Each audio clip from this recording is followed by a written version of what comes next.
Safety comes first with the First Alert Radar Network. First just got faster.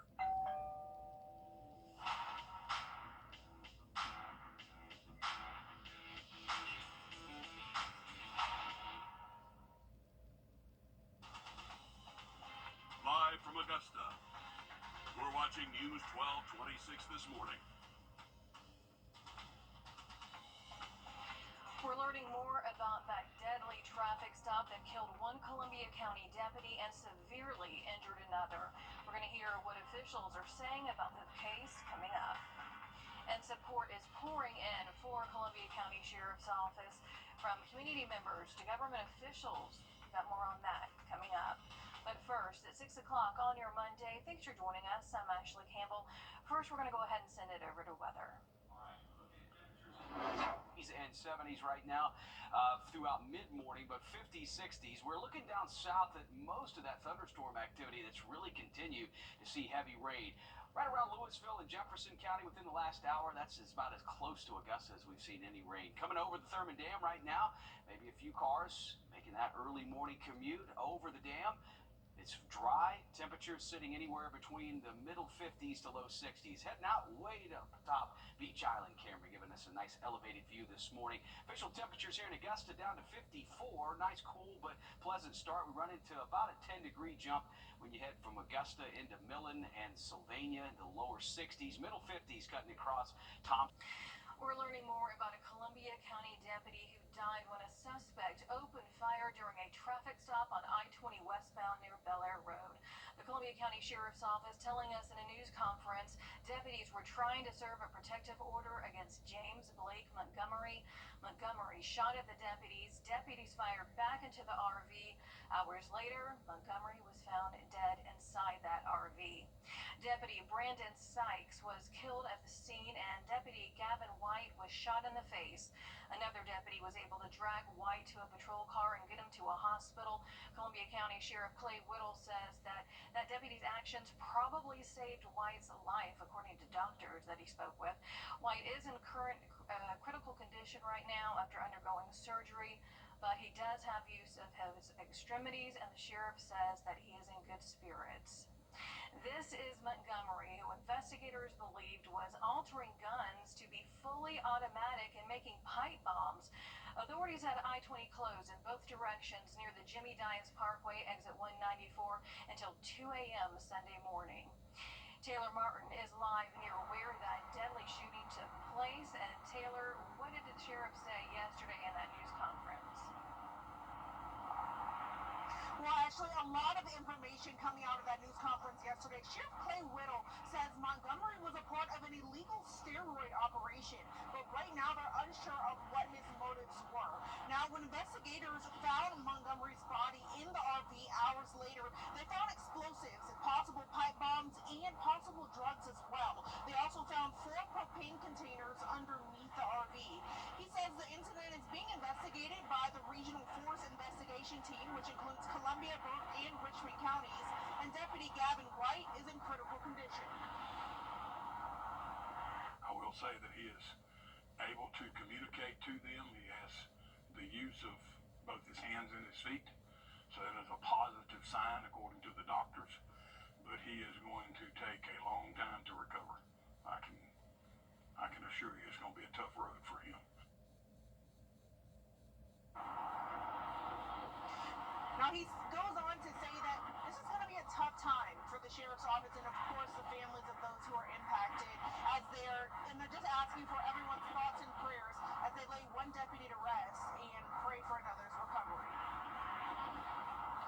Such a tragic incident, and so glad that there's good news for White, and the community coming together has just been immense and overwhelming. Thank you for that live report, Taylor. And as I mentioned, people near and far sending their condolences to the sheriff's office and the entire county. Georgia's Department of Public Safety says on behalf of their agency, they will honor Deputy Sykes and White's service and sacrifice. They're going to stand in solidarity with their families and colleagues now. U.S. Senator John Ossoff sent out a statement. He says he'll join all Georgians in mourning as he wishes Deputy White a full recovery. The Greene County Fire Rescue, Greensboro Police Department, Greene County EMS, and Greene County Sheriff's Office stood on I-20 as Deputy Sykes' body was transported to Atlanta for an autopsy. That autopsy is scheduled for today. Time now is 5 after 6. The American Red Cross says that they're helping a family in Edgefield County after their house caught on fire. That happening Saturday morning on Hare Road in Ridge Spring. The Red Cross also says that they're helping 4 people with financial assistance for immediate needs. If you'd like to help, you can donate to redcross.org. A man was found guilty and sentenced for the 2022 shooting that killed an innocent bystander on Washington Road. Julius Riddick Jr. was sentenced to life in prison without the possibility of parole on Friday. He was found guilty of killing Reginald Johnson outside a Dunkin' Donuts in October of 2022. Officials say that Riddick was angry over a failed bank scam and opened fire at an associate, but instead killed Johnson. Another man was also originally charged in the case, John Scarborough. His arrest warrant claims that he and another person were shooting at each other while Johnson was in his car. Scarborough pleaded guilty to possessing a gun by a convicted felon. District Attorney Jared Williams says that he'll be sentenced at a later date. We are on your side with a safety alert this morning. As the weather keeps getting warmer, you may start to see more snakes around the CSRA. And experts say that the most common question they get is whether or not a snake is venomous. Well, we got some good news for you. Out of the 47 types of snakes native to Georgia, only 7 can hurt you. Those include the pygmy, timber and eastern diamondback rattlesnakes, the eastern coral snake. We got the cottonmouth, of course, and the copperhead, which they say is found in more populated areas. So, in case you do get bit by one of these snakes, here are some things that you should know. First, do not put ice on the area. Experts say that is going to help move the venom through your body. Next, don't take any pain medication. Just go to an urgent care. Doctors there can see how you're reacting to that venom and may be able to give you some anti-venom if it's needed.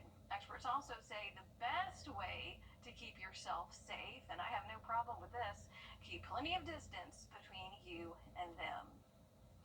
People in Burke County were able to get more help and resources to recover from Hurricane Helene over the weekend. FEMA held a housing resource fair on Saturday. People were able to meet with local, state, and federal agencies to go over what options are available to them. Some of those programs include affordable housing and rental assistance programs. As far as the Augusta community goes, we are committed and we remain steadfast in just making sure that we're working with the local emergency management agency as well as the state emergency management agency just to make sure that we're dedicated to survivors' needs and helping them throughout the recovery process, making sure that at the end of the day we see these survivors recover and continue to progress throughout their journey. FEMA has already helped out more than 4,000 families across Georgia in the nearly 7 months since Hurricane Helene, and they say that they're going to be here as long as help is needed. So if you missed this resource fair or you weren't able to make it out there, don't worry, FEMA says they are going to have more later on this year. If you've been to the Target on Robert Z. Daniel Parkway, you've probably noticed all that construction there in the parking lot. Well, new charging stations are being installed for electric vehicles. This comes as electric vehicles continue to rise in popularity, but charging stations still remain difficult to find outside of urban areas.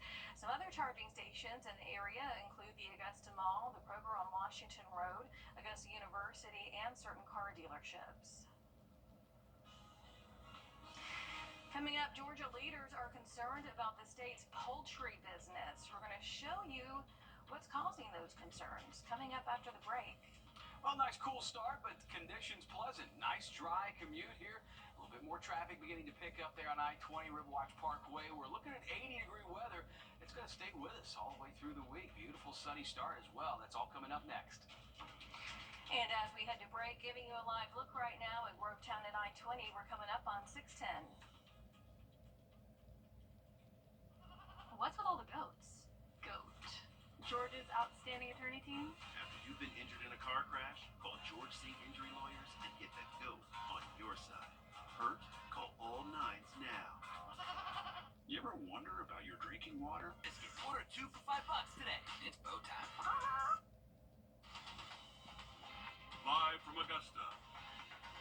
watching News 1226 this morning. We're learning more details surrounding the shooting death of a Columbia County deputy with another shot and in critical condition. What the Columbia County Sheriff is saying coming up. And people here in the community sending condolences, including local and state officials. We're going to have more on that as well. But first, good morning and thank you for joining us this Monday morning. It's 6:30. We're going to go ahead and send things over to Tim and a look at your forecast. Thank you, Ashley. Here, the sun won't be too long from coming up here. In fact, less than about 15 minutes away from a beautiful skyline. Too, Ashley. We're continuing to follow that deadly shooting incident on I-20 that left a Columbia County deputy dead, another injured. Yesterday, the Columbia County Sheriff's Office held a news conference giving us more details on what led up to that shooting and more information on the suspect. Saturday night, deputies tried to serve a protective order against the suspect who opened fire when they turned their backs.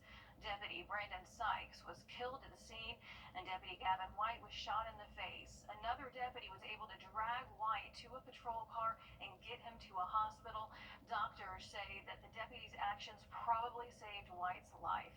White is currently in critical condition after undergoing surgery, but he does have use of his extremities, and the sheriff says that he is in good spirits.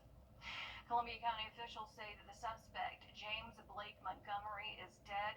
Your Taylor Martin live this morning here where all of this went down.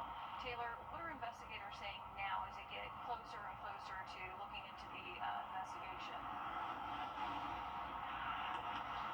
Well, actually, right now, what people are wondering is how he got here. So Sheriff Clay Whittle says when deputies stopped Montgomery on the interstate in his RV on Saturday, he was initially compliant with deputies until they turned around. Now, that's when he opened fire and other deputies fired back.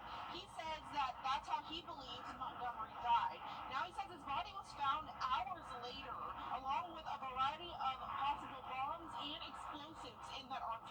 The sheriff says after Montgomery was found dead, a robot and drones also identified possible pipe bombs and possible drugs in the RV as well.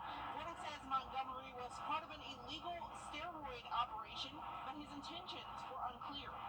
One of which was rigged with a remote switch inside the motorhome. Inside the motorhome, we found several more handguns, numerous magazines for that fully automatic AR.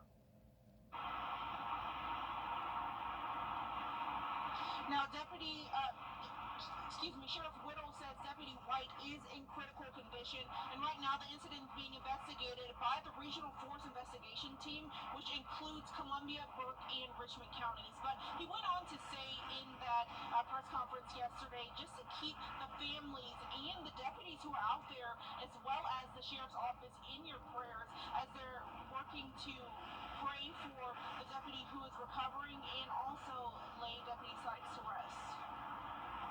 Yes, the support that they are currently getting right now is just so immense. Thank you for that live report, Taylor. We appreciate that. Reaction and memorials pouring into the Columbia County Sheriff's Office. As we just mentioned, along I-20, a memorial set up where Sykes was killed, and the woman who organized the memorial posted on Facebook asking the community to help fill the entire guardrail with flowers. And in the comments on her post, other people were praising the heroic acts of both Sykes and White. Condolences pouring in from across Georgia in the days since, including from Augusta's Mayor Garnett Johnson, saying that he's heartbroken for the Sheriff's Office and the people of Columbia County, adding that he will honor their sacrifice and pray for the difficult days that are ahead. And Georgia's Governor Brian Kemp releasing a statement saying that both Sykes and White, as well as the whole of Columbia County Sheriff's Office, remains in he and his family's thoughts and prayers. Deputy Sykes' body is set to be autopsied later today in Atlanta. And yesterday, as you can see here, he was transported there with an escort that included the Greene County Fire Rescue, EMS, Sheriff's Office, and a Greensboro Police Department. And even though a suspect died fleeing from officers last week in Thompson, a homicide investigation continues there. Didico Moss was being investigated for the deadly shooting of Mario Clemens on Ridgeview Drive. When authorities were closing in on him last Thursday, Moss saw them come coming and took off in his truck. He led authorities on a chase, eventually slamming into an 18-wheeler, as you can see there, dying in that crash. But the GBI is still investigating the murder of Clemens, only telling us that the case is not closed and the investigation is still active. Tracy Wrdw, the victim of a shooting downtown on April 19th, has died. Wrdw died Saturday afternoon. He's an organ donor, and his family was told that he could save up to 3 lives. His wife and daughter say that they were with him until his last moments. An autopsy has also been scheduled. And authorities arrested 2 suspects in connection to that shooting shortly after the incident. They say the 2 suspects, 28-year-old Damon Cole and 27-year-old Destiny Reeves, are accused of trying to lure the 61-year-old to a car and rob him. Instead, authorities say that Cole shot him in the head. Richmond County deputies are searching for these 2 people, one for questioning in connection to an armed robbery and aggravated assault. Deputies say the incident happened at the discount shop on Sandbar Ferry Road last Thursday. They say this pair on your screen is they're considered armed and dangerous. If you have any information on these 2 or where they could be, go ahead and call the Richmond County Sheriff's Office. We've got multiple lane closures coming to Columbia County this week, including one that's already underway. The first is on Gateway Boulevard. The lane closure is going to last from 9 a.m. to 3 p.m. each day from today to Friday, May 30th. On Furious Ferry Road, we got a closure that's going to be at the intersections of Harding-McManus Road and 3J Road. Lanes are going to be closed from 9:30 a.m. to 2 p.m. starting today through tomorrow. And over on Harding-McManus Road, this lane closure has already begun. The closure is at the intersection with Sam Basson Drive from 9:30 to 2:30 p.m. and this is going to continue until this Friday. Crews do ask when you're driving through any of these areas to slow down, obey any warning signs, use caution with those crews out there, and they do say expect delays and try to take an alternate route if you can. Deputies in Orangeburg County are currently searching for a suspect and a person of interest in connection to a deadly shooting that took place earlier this month. Deputies say 27-year-old Daquan Milhouse Keed is wanted for the murder of 34-year-old Samson Green at the Crown Inn on Bamberg Highway. Deputies say 21-year-old Tynes Banton from Cordova is a person of interest in the case. And last week, deputies say they arrested and charged 42-year-old Shadid Smith with accessory before the fact of a felony in connection to the murder. If you have any information on any of these suspects, call the Orangeburg County Sheriff's Office. This week will mark 7 months since Hurricane Helene, and we are still feeling the effects. And as your First Alert Chief Meteorologist Raleigh Hale shows us, some of those lasting impacts are on our trails. So Jake, you had to see the trails for the first time in a long time. Y'all have done tremendous work. You can see all the work you've done. Obviously, all the debris all cleared off the trails. Still visible, but there's a clear path to take. How many miles of trails have y'all been able to open so far? We manage about, or steward, roughly 110 miles of trail. Of that 110 miles of trail, we've managed to open roughly 30 miles. All in all, we've cleared roughly 10,000 trees off of our trails. When it's all said and done, we're thinking we're going to hit 20,000 easy. How many volunteers do y'all have, and how many sawyers have y'all been using to clear those 10,000 trees? So yeah, it's been a tremendous community effort. We have roughly 23 to 24 sawyers. Why is it that we're having to use sorbent and all these volunteers to clear these trails? What's unique about not being able to tap into relief funds like other spots?